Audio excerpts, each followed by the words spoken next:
when I heard this, I had to repost it because I was hoping my son saw it and some other folks. He was saying that here he is as a coach. They got to go and look at people, and they want good players. He said, all y'all good. He said, so we got to think about the other process because you're a student athlete. So we go and we trying to see what you're doing in the classroom. We want to see what you're doing in the classroom because he said to go here, it's like, he said that basically it's $80,000 a year to go here, right? He says $80,000 a year to go here. He said if we go and want to offer a scholarship, he said, so 2 years, that's $100,000 that we said, we know y'all good. Yeah, you good. Said, and excuse me, y'all, but I'm just repeating what he said. And we know the transfer portal, they damn good. You know, he was like, but so what's gonna make us look at you? It's what you do in the class. If we think you're gonna come in and jack around and not pay attention to class, what we gonna give you $180,000 to come in here and just act like that? No. Said you go ahead and stay at home and don't even come to our process. Said that's all right, because see, our guys, when they graduate, they'll hire you later. Said, but if you don't realize that you got to be a student first, that's why I tell my son, and I tell anybody listening, don't let, even though the rule is a 2.0 will get you eligible, that's your floor. That's your floor. Right. That's right. You want to do better than that. Yeah. And then if you did a 3.0, the next season that 3.0 was your floor. Because when they look at you, they look at a whole bunch of kids that's good at positions. But what stands out for you? What makes you different? And even with this NIL stuff, they still gotta, a lot of times, now of course I know it's the business, right? So they're gonna look at these kids, and if they're extraordinarily good, they don't be caring about the rest of the stuff. But to those who ain't 5-star, you got to prove that you got some academic muscle, because there's some people that go in, and there's some kids who know they're not going to the NBA, right? But they know they're good enough to play on the team, so they're gonna get up as much money as they can, transferring from school to school. Yeah, they're gonna do it now. Because they know when they can't have no more eligibility, that was their NBA salary right there. That's smart though. That's smart. Go get it. Because you got to understand. But then at the same time, you got thousands that's either trying to put themselves in the NBA draft, or to go to those camps to get invited. You got thousands of kids. I believe it. You better get the way it's set up now, you need to go get your money. If you can't, well, I mean, I don't want to see kids transfer and go from team to team. But if you can go get your money, because you know that NBA may not be where you gonna make it. Right. You can possibly go overseas, but you go make your $5 to $10 million while you in college, and then get out and go overseas. You done banked your money. So you got. I think they're being a lot smarter now, but they're gonna still come on. But they're not even thinking about the degrees anymore. That's my thing. They're not thinking about degrees anymore. But see, I'm gonna say this about the degrees, and then I got a question for Trent. The degrees ain't really feeding people now. That's right. People getting out of college and can't find a job. That for real. Hey, back in the day, that was the lie they told us. You got a degree, you gonna get a good job. Yeah.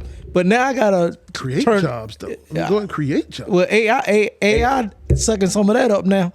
Man, but now let me turn. AI. We gonna talk about AI.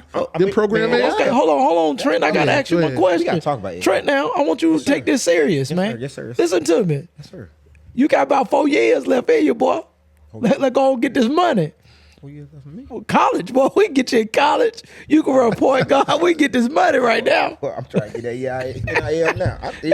I back pay on coaching. I coached for 27 years. Hey, we ain't worried about coaching. We put you back on the court, boy. Put you back on the court. Whoa, boy, I'm ready, boy. If I know now. While I be talking to my son, I be like, boy, just stay consistent. Because that's another thing we talking with him, his consistency. Just keep putting in the work and just know who you are. Yeah. Man, we seeing it more and more because, I done been through AAU with 3 or 4 of my boys. Yeah. And I done seen it from the highs to the lowest. And the way it's structured now, oh, man, it's wild now. Yeah, I believe just going into a tournament, you can spend, an out-of-town tournament, you can spend anywhere from $800 to $1,300. That's ridiculous. Just for about 3-4 games for that weekend. But if you take in you and your wife or your significant other, or you might have another little sister or brother, and then you got the hotels, the eat. Yep. It's crazy. I mean, the way AAU is set up now. So. Better get you a camper. Hey, in all honesty, I'm gonna tell you, I've been to very few AAU games, and I love my nephews. I love them. I go see them play at school or whatever when I can. But I'm gonna tell you what really turned me off from AAU is when my nephew Percy locked down. I went to check one of his teams out. I went to one of them. Brother, let me tell you, they came and played in Davidson, and all I went to see was one game, and I dropped $75. $75. I took my 2 grandsons and my daughter and me, and we spent $75, and I didn't even get to see the whole game. We walked in the second quarter. $75. Man, Was that concession? Was that concession? No, that's the sit in the Get gym. in there. They watered it down with all these. Back in the day we only had 3 or 4 AAU teams in one city. Yeah. You know what I mean? But now, man, it's probably about 400 teams. It's hundreds, yeah. In one city. In one city, and it's watered down. Yeah. They're not even teaching the kids to play basketball. Now they're just letting them go. What they do, they get the best 5. Yeah. The other 5 or 6 they put on that team is really paying for that 5 that's good to travel. Because they're charging like $500-$600 per child, and there's maybe 3 kids on that team if they're real good, that the other kids are really sponsoring in their payments. And I tell you, to me, you might well let them come play for me in Trenton Park and Rec, because we're gonna teach them more in Park and Rec than you gonna ever Fundamentals. show. Only problem with that is Exposure. competition and exposure. No, the competition ain't even that great. Yeah. The competition in AAU Watered down. But and that's the only way they can go now. That's where the college coaches are looking, even when they're in middle school and elementary now. But it's my thing. I would say, if you're gonna put them in AAU, let them be in high school. Because when they're younger, they really need fundamentals. The problem is most of these kids are not getting into college or getting college scholarships because they're not able to dribble, but they can shoot. What happened to if you playing? Because when I was Ain't no must play in AAU. no, I know it ain't no much play, but when I was in high school, you couldn't actively play for an AAU team while playing for a high school team. That has changed, right? No, well, I know for a fact.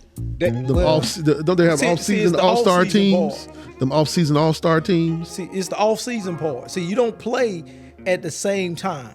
You're not really playing at the same time. When you guys were doing it back in the day, they kind of overlap. Now they don't really overlap, do they, Trent? no, they'll go AAU all the way up to July, and then they'll stop, and then they might have tournaments around the city that those teams might still just play in those tournaments. So they don't consider AAU. This is like playing off season right before school starts. So they'll keep those teams together, and then they'll start back up in February. I would like to see, like, say, these dominant high schools or these prep schools like Oak Hill, for example. I would like to see AAU teams go against dominant high school teams because for exposure wise, you know what I mean? But How does that sound? Well, the AAU team ain't gonna beat the Oak Hill because Oak Hill gonna have. Are we sure about National. that? Oak Hill gonna do national. Oak Hill gonna have talent and they're gonna have fundamentals and skills. A lot of AAU teams Have the best of that city they have the best, but they have Well, the that best, region. as far or that as side of town. yeah. Yeah, but that's why. Yeah, it's gonna have to be. For a team like Oak Hill to get beat, you're gonna have to have that best AAU team to play that team. It's gonna have to be IMG. Can't just be an A. Yeah, it can't be It just an can't be AAU just the team. AAU team because Yeah. most AAU teams, like I say, they got 3 solid players and everybody else run around those 3 solid players. Unless you got a program like Jeff had, McGinnis. That team Charlotte. Yeah, Yeah. you got to have. Like It's the like traveling teams are strong. It's a lot of teams, and it's watered down. But it's like 2 or 3 teams that they. But you got some now that they don't reorganize. They got different names. Back in the day, them Like- Charlotte Royals, boy, like they that. were them Charlotte TJ's on Royals, the Team Stars, Charlotte. and the Aces. Yeah, And see, TJ's on Team Charlotte. the PD You got played a for the new group Tornadoes. Called, they called Top Shot.